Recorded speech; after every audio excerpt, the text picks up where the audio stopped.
Yo, Elliott.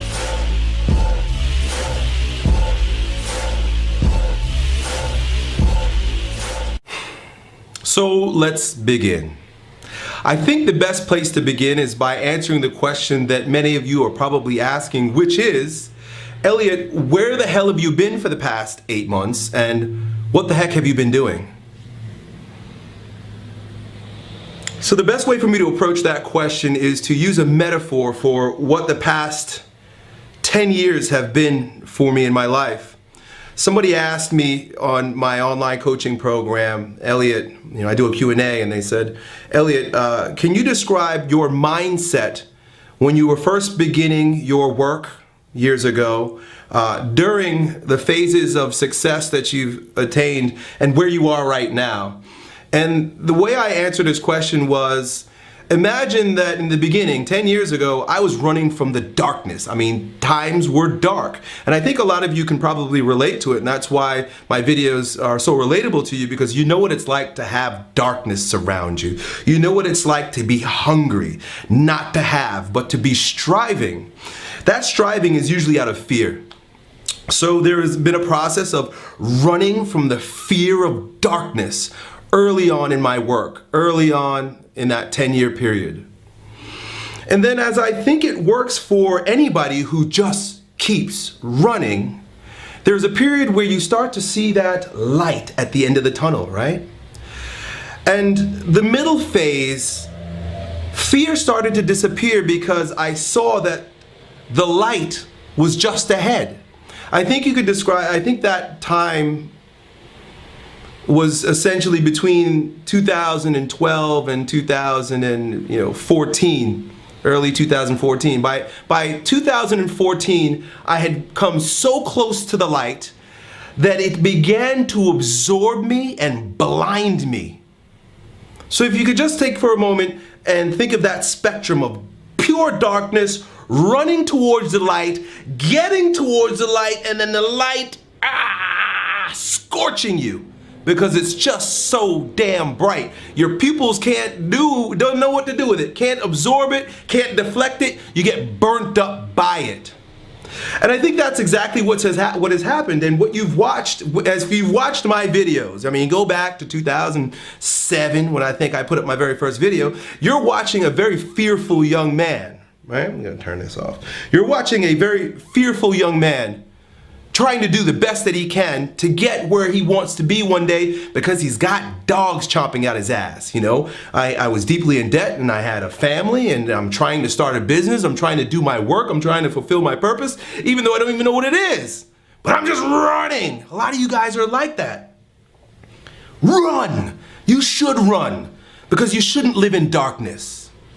But if you keep on running, you're gonna see that light. You're gonna see that little, at the end of the tunnel. It just looks, in the beginning, it just looks like a little circle. And that's when things start working out a little bit. You start to say, hey, I'm getting the hang of this. I'm getting some rewards from this. And as you keep going towards it, what happens to that little circle, right? It just gets bigger and bigger and bigger. And you just keep running. And you start to feel the euphoria and the passion, the excitement associated with getting closer and closer and closer, until it starts to absorb you.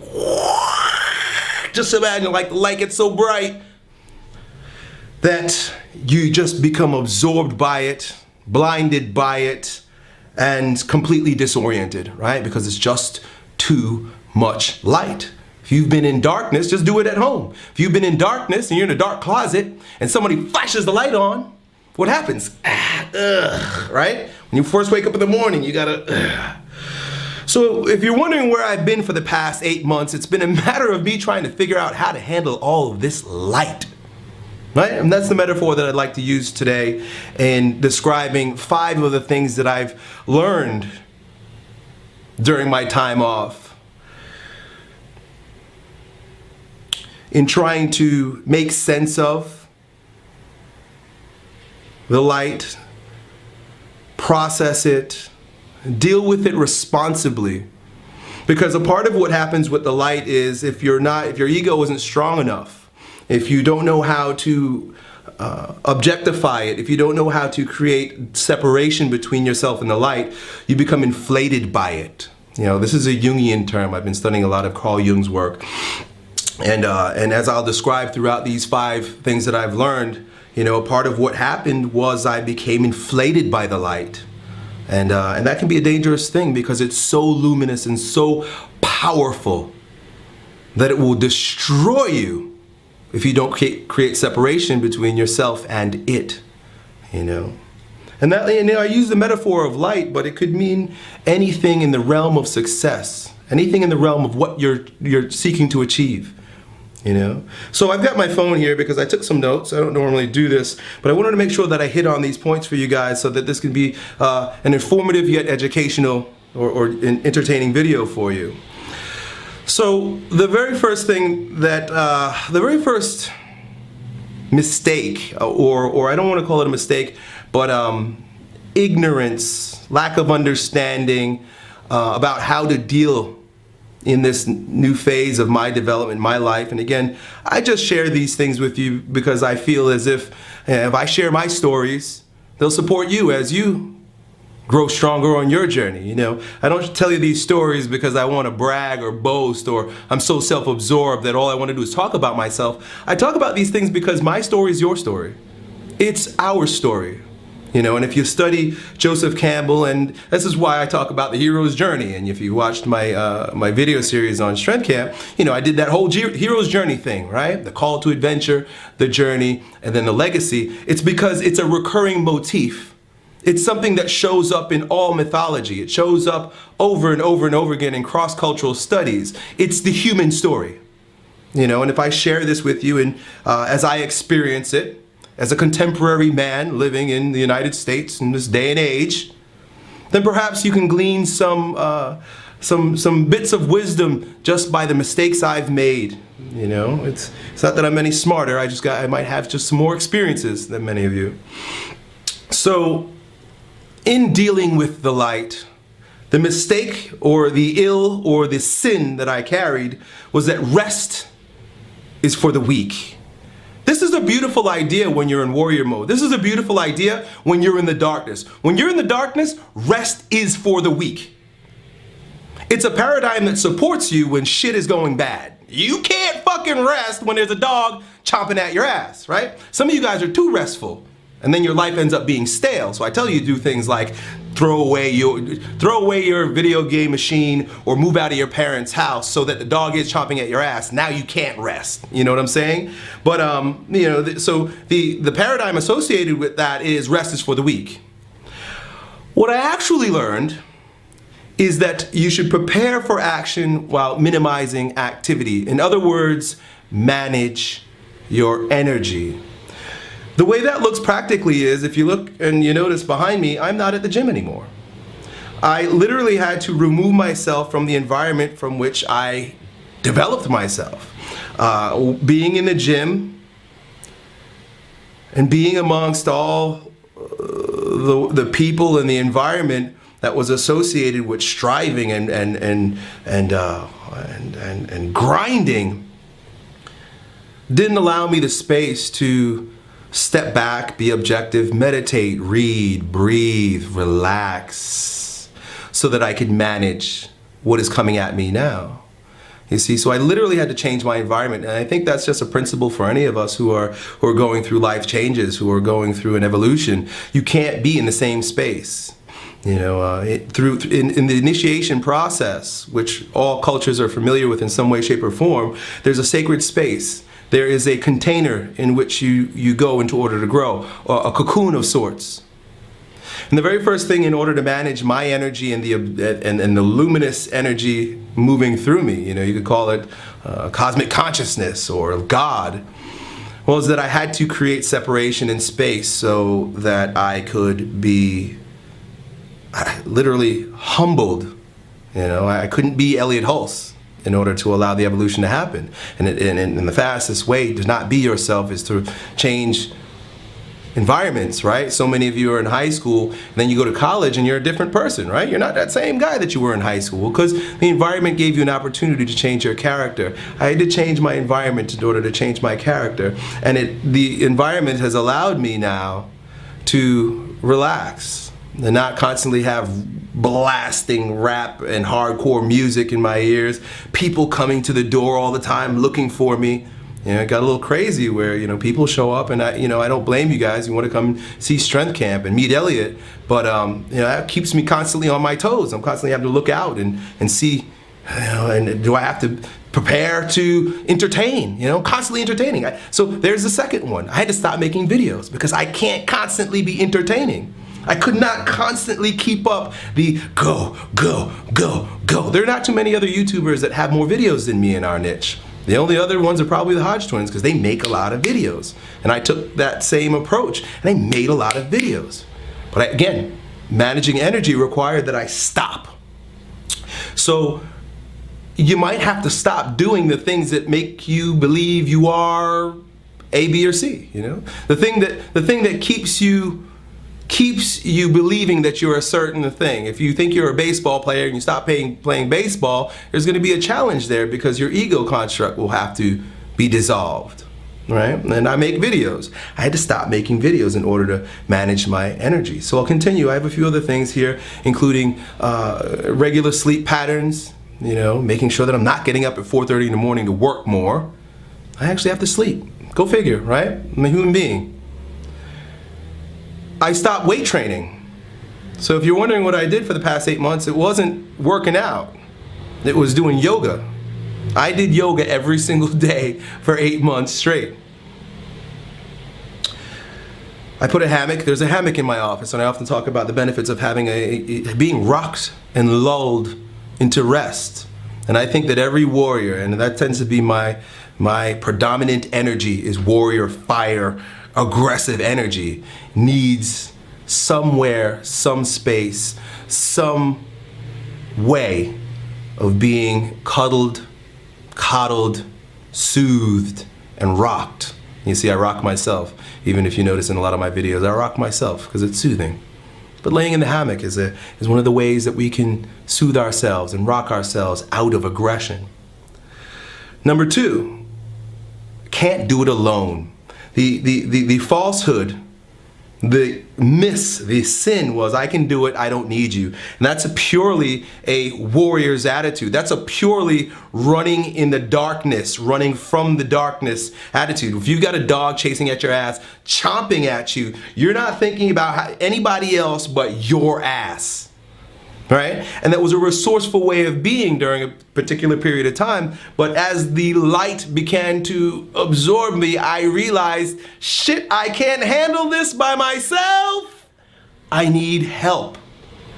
I've been blessed enough, lucky enough, and strategic enough to have a wife that has been my partner, my best friend, she's my biggest fan, she's my biggest supporter. She is 100% Elliott Hulse, as much as Elliott Hulse is 100% Elliott Hulse. There is no me. You don't know me without that woman, and she's been this way with me since the time we were children. We've been together, we dated throughout high school and college, you know, and I'm the man who I am today because of her.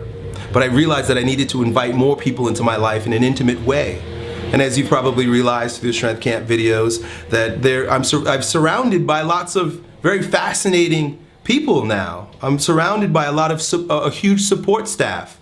You know, if my mission is to be bigger than me, then I have to give it away and share it and create opportunities for other people to bring the mission into fruition, you see? And that's what I learned. That's one of the things I learned during this time. Of course, you know, the more people that you support, the more people will support you. It's kind of, you know, playing that give and take games. You know, I'm really happy to be able to bring these people into my life and bless them with opportunities. At the same time, they support the mission and help grow Strength Camp. Number 3, talk less and listen more. See, this is tough for me because you know what I did for 8 months? I stopped talking. Right? And we're already going on 15 minutes of this video, and it's challenging for me because I really became personally identified with what got me where I am, which is I answer questions. And I began being Yo Elliott in my daily life, and it didn't work real well. You know, it didn't work. It doesn't work at home. It doesn't work with friends when you've got an answer for fucking everything. You know, it's a little difficult right now because I'm going to begin answering questions right now. And you know what? I don't feel like I have very many answers anymore. I watch some of my old videos and I laugh and I'm like, why does this motherfucker have an answer for everything? My parents used to say that to me too. Elliott, you got an answer for everything. As that light blinded me, you know what it also did? Humbled me.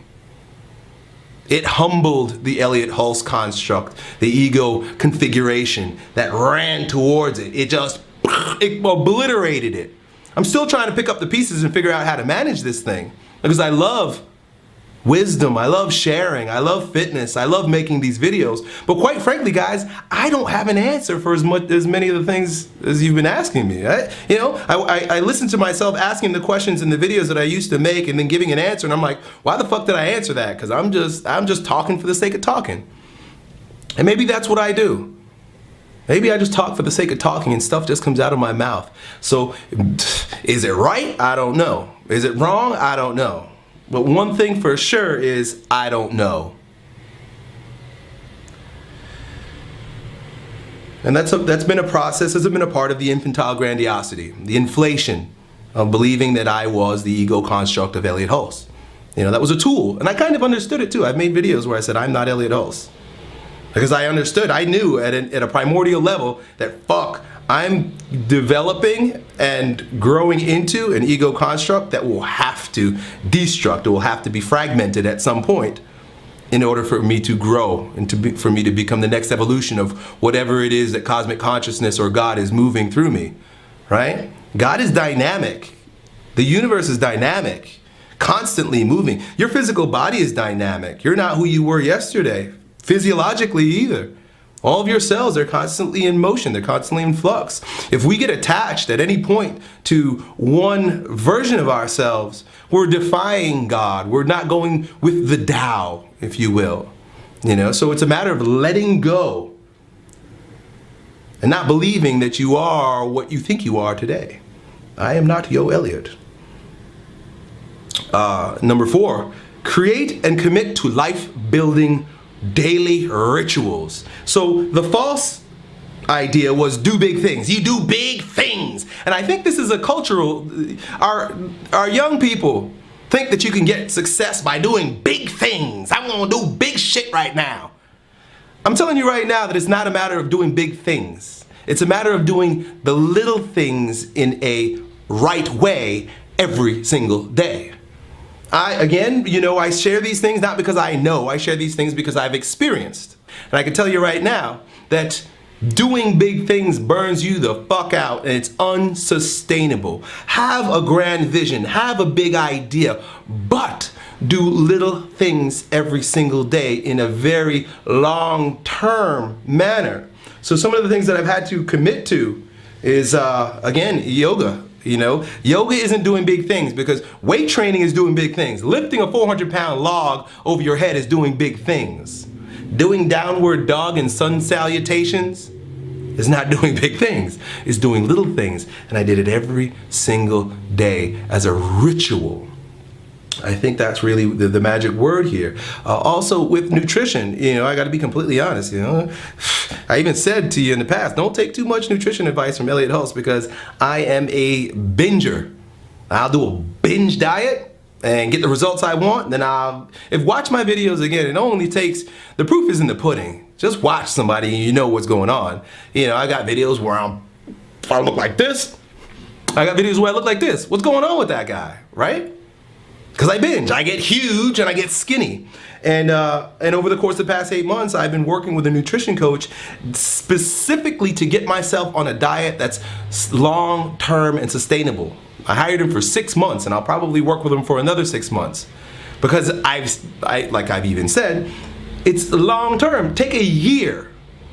You know, I'm cutting again, but in the past when I was cutting, it was a matter of, I'm gonna cut this shit out right now. Boom, doing big things. I'm not doing big things anymore. I'm doing a little bit of the right thing every single day. Number 5, finally, right? It's gonna be a 20-minute video. Elliott Hulse comes back with a 20-minute video. Do the difficult thing, it works out in the end. And I know it sounds like redundant because Elliott always talks about doing the difficult thing. Well, it was a difficult thing for me to stop. And I resisted it. I didn't take my own advice. I lacked integrity for quite a few months, for about 8 months. I think it was 8 months of fighting the river and then 8 months of yielding into the river. I was trying to swim upstream since January 2014. January 2014, I started to sense. God was telling me, cosmic consciousness was moving through me. The universe had planned, but I, ego, said, nah, fuck that. And I started swimming upstream. Right? I used this metaphor for somebody the other day. Imagine that you get into the river and allow it to carry you. At some point, you know, that's really what's happening. We think that we're creating our lives, but really we're allowing our lives. You know, we set visions and we have ideas for where we want to go. And of course that influences things, but we don't really make things happen so much as we allow them to happen. A lot of times it's getting out of the way. So imagine, you know, you're going down this river and as you're going down the river, you know, just imagine if it was, you know, when I use that light metaphor, imagine now it's a river. You're first in that river and you're in that boat and it's crickets and scary things and, you know, it's a negative environment. You're scared as fuck. And you get down the river and you start to see, whoa, you hear music playing and you start seeing, what, it looks like there's a city down there. And you start seeing beautiful women coming and you smell food, and you keep going down that river and you get to it and you get to that place. Now you don't get off your boat because life is always moving, but the people are coming out and they're giving you some food, get some beautiful women come over and give you a kiss, all the good things, right? They give you a drink, smoke some ganja, right? So you're in that beautiful part where it's like, man, things are going really well until that river continues to go and you start looking back at, whoa, whoa, whoa, whoa, whoa. I liked it in that village. I liked when I was floating through that, but life doesn't work that way. Life is dynamic. Life is constantly moving. And you say, I can't leave it. And you start trying to paddle. You take that paddle and you start going upstream. Right? You start paddling back upstream. What are you doing? You're going against the current, not knowing that life has something else for you. Life had something else for me. You know, I saw the light, you know. I saw the light. I was absorbed by the light, inflated. Blinded, you know. What does it mean to be blinded? You don't see. And I was lacking my ability to see reality. And when I decided to quit making YouTube videos, it's kind of like I put that paddle down and I said, you know what? I gotta trust this river.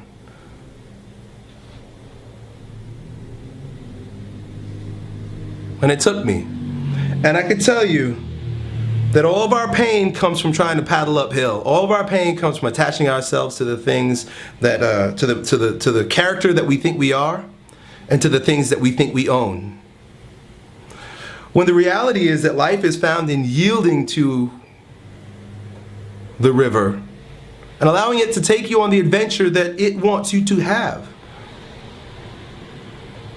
When you were born into this world, you were born into this river. I was born into this river. I'm grateful for the river that I was born into, and if you're watching this video, I dare you to pray a prayer of gratitude for being born into the river that you're born in today, because in this day and age, it's a beautiful thing. All of our problems, you know, they say first world problems. Because you could have been born in a different place. You know, there are parts of the world right now that are steeped in darkness. And that was the river those people were born into. I'm pretty sure that there was a time, see, I sort of believe in reincarnation. I believe there was a time when I was born into darkness. You know, there was a time, like if you look, if you know the history of Africa, Africa is steeped in darkness right now. I mean, conflict after conflict, and you know, empires raping it of its resources. But there was a time when Africa was the land of kings and queens. Right? It's just a different time in a different place. Be grateful to be born in the time and place to partake of the technology that allows you to gain wisdom through the internet. You see? I don't know, I'm starting to rant now, as if this whole video wasn't a rant. But, you know, I'm grateful for you. I'm grateful for this opportunity. Grateful to be doing the work that I'm doing. I'm grateful for the time and day that I'm born into.